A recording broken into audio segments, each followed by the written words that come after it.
the Maverick Podcast Season 2. I'm proud to be back this 2024, and I have a great friend, a fashionista, editor, a sister. I call her Atwiine Lyn, Baby Nunu, as we all know her. She's into the editing world. Great topics that we're going to dive into today. Now, the very new Stanley Cups they released, the pink ones for the Valentine's Day collection. Okay.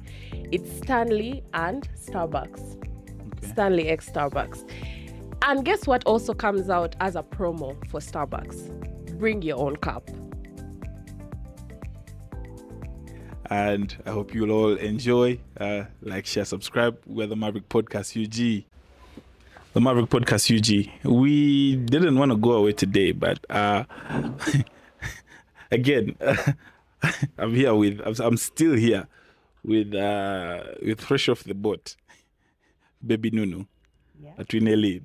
She just engaged me in a very interesting PR case study, and I was like, whoa. Let's hitch a ride on this one. Yeah, thank you for having me again. It's always a pleasure to be here with the Maverick team. The PR case that I've been looking at and really interested in is the Starbucks boycott. Now, here's the thing. Before I lose anyone, I know it's like US and whatnot, but it's such a tricky crisis that they were going through, and how they have, from what I've observed, how they have navigated it is very interesting. Very, very interesting. Very sinister to some who do not agree with them, which I do not agree with what they are doing.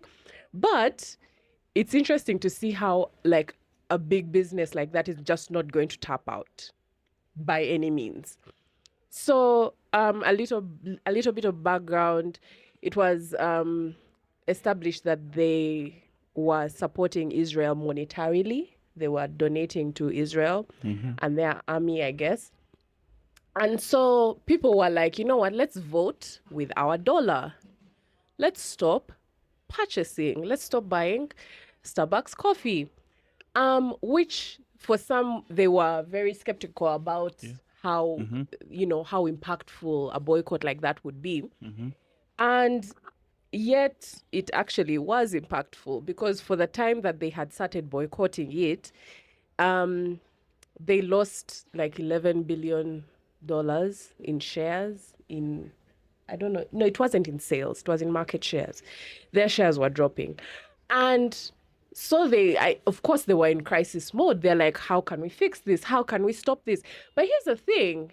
They do not want to kill the alliance or the allegiance they already have with Israel. So they're like, how can we have our cake and eat it too? Because the people have said, we do not want to drink your genocide coffee. And, so what do you do? What do you do in that situation? So they first started with the smaller influencers. They were like, okay, come through, let's do a deal. Come through, get some coffee, bichi.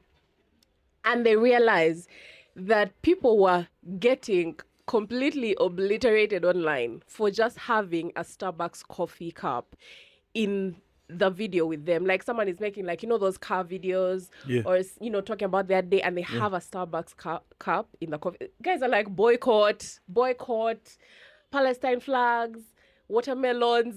They're like, hey, there's something going on in this world and you're contributing to it. So they go up a level, and they appeal to bigger celebrities. That's when there was that random paparazzi photo of Kim Kardashian with a Starbucks cup that went around. It wasn't random. That was a PR move. They had her. They're like, okay, anything Kim touches, people are going to accept. People obliterated Kim. People saw through that. They were like, when have we ever seen this chick walking around getting her own coffee? Stop playing. When they waited for the reaction was negative. So they had to up the ante. And I think they have found a way to navigate their issue. I'd like to hear. The issue is okay, the angle is they are appealing to pro-Zionist demographic, which turns out to be mostly white people. White people have aligned themselves with Israel because they feel like they are being attacked alongside. You get like whenever people are alienating someone for being pro-Israel, they feel like they are being attacked. They feel like there's some people who are still on the propaganda machine of like this is anti-Semitic and stuff like that, and so they're like, oh my goodness, I'm a Jew, I'm this and that, and so slowly but surely, if you notice like the conversations that are happening on the undercurrent, it's a big majority of white people who are pro-Israel. So that's who Starbucks is locking in on. Now, how have they done that? There's a very new collaboration they've made with Stanley Cups. You've seen how the Stanley Cup craze has been going crazy. Everyone wants a Stanley Finally, Cup. something you can talk about that I have an idea about. Right. Now, the very new Stanley Cups they released, the pink ones for the Valentine's Day collection, it's Stanley and Starbucks. Okay. Stanley X Starbucks. And guess what also comes out as a promo for Starbucks? Bring your own cup. So everyone who was being like villainized for having a Starbucks cup, for having the Starbucks logo, still gets to go to Starbucks, get their coffee in the comfort of their Stanley cup or whatever cup they have. Yeah. So you can bring your own cup, give it to them, tell them I want a grande iced latte matcha with a whipped cream and blah, blah, blah, blah, blah. All that while, you know, being like, I don't care about the boycott, but I'm not going to say it out loud. They're moving in silence. And that's the move they've gone for, because it's so impossible, but what they've done is niche in on the people who agree with them and give them a pass to go without being, you know, loudly villainized by people. So the conversations they're having on the down low, in my opinion, I feel like those are like the most crazy and most dangerous kinds of conversations where people are just, they're whispering, they're like, man, these people. But as a business move, I think Starbucks has found a way around it. So that's my theory. Is this what you're learning in MBA class? Partly, but also I'm also like a PR specialist sometimes. Yeah. So communications. I have a degree in communications. So I feel that. I pay attention to a lot of the moves. I love marketing. In fact, I'm majoring in marketing in the MBA. So yeah, that was my theory. I don't know what you think about to it. Manage PR hacks. Yeah. I think this has been a good one because I was just about to go away and leave, and then she's like, no. I have this. This happened, and no, you have to hear this. I'm gonna create a PR communications course that is gonna be launched by her. I'm gladly gonna create it for her free of charge. She's the editor. She's the writer. I believe that there's a lot that this lady over here can teach you people out there as it parts with PR. Yeah, and the Maverick podcast, she just brought it to you. That's going to come to you. And she just wanted to share this story because I felt like it was something good, like for even just people to know about. Yeah, I mean, it was something I was going to write about, but I didn't actually know where I would send it because Ugandan platforms and most Ugandan media houses, rightly so, are focused on like Ugandan facing stories. Yeah. And you know, it was something in the works, which is why it came out as bumbling as it would.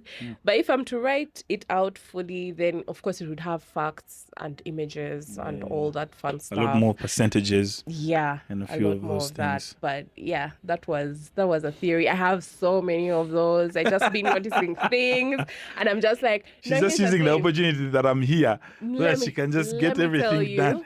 My time working as an editor on a magazine taught me that nothing is by mistake. Nothing that you hear, nothing that you see is by mistake. If people wanted to hide it, unless it's like an actual scandal that has come out and it's Yeah. out of their power. But everything that someone shows you, there's a purpose to it, there is an intention to it, they're selling something. So if you don't want to buy, pay attention because they will get into your pocket. Oh, I wanted to just ask you, off the top, what are your top 4 podcasts that you're listening to? It could be both in Uganda and international, wherever. What are your top 4 podcasts right now? My top 4 podcasts. Yes. There is the Mob Jazz podcast. They're really funny and have fun Gotta topics. love the mob jazz. This has put me on the spot because I sometimes you just fall in, fall out. I'm very much like a TikTok watcher. So if your podcast ends up on TikTok, I'm most likely going to watch it. Okay, now I've remembered. There's the Basement podcast. That's outside. They're very funny dudes. They give me Nick and Schmidt energy from New Girl. Yeah. There is also this podcast of these 2 dudes, Cody and Noel. What's their Tiny Meat Gang? Very, very funny stuff. Let me see. On the Ugandan plane, Maverick, of course. I never miss an episode. Check the comments. I'm always there.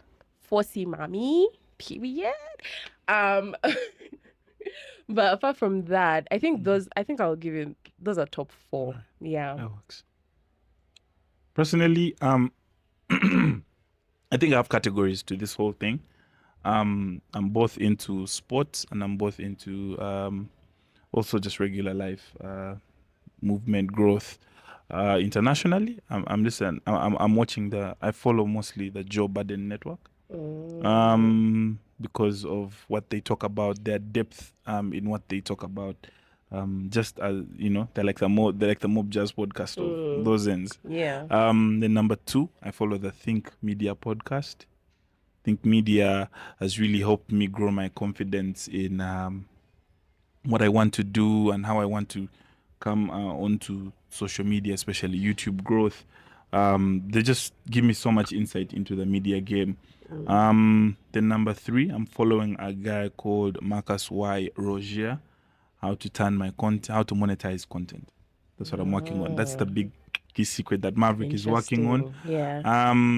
Ugandan wise, there's both just entertainment and sport. For sport, I love the 2 sporting entities that are really doing great.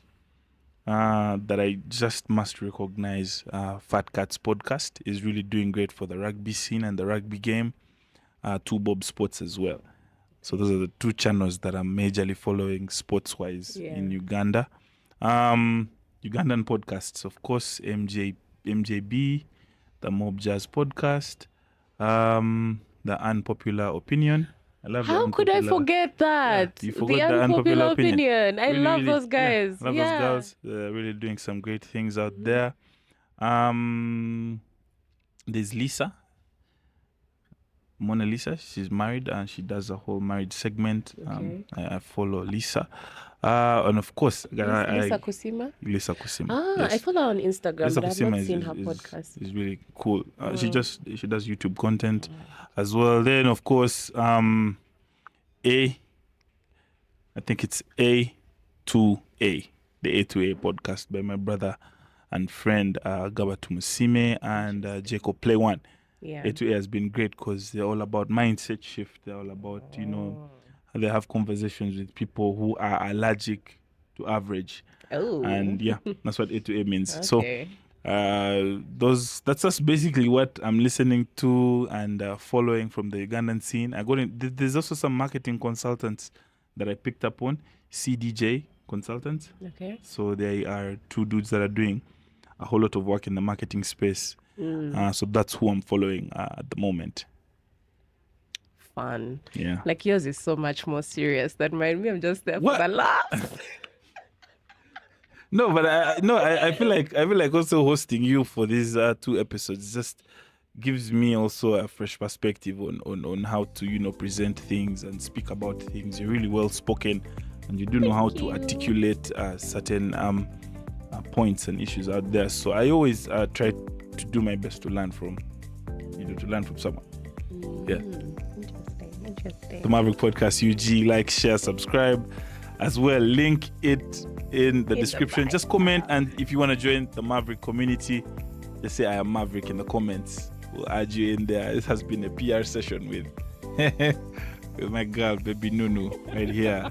I had a PR session with Daniel Abasa a while back. It was a good one. That was really good. So I just also had another PR professional jump on board. Yeah, it's Friday. It's the new year. All right. Let's get down to some business. Yep. Maverick Podcast UG. Peace.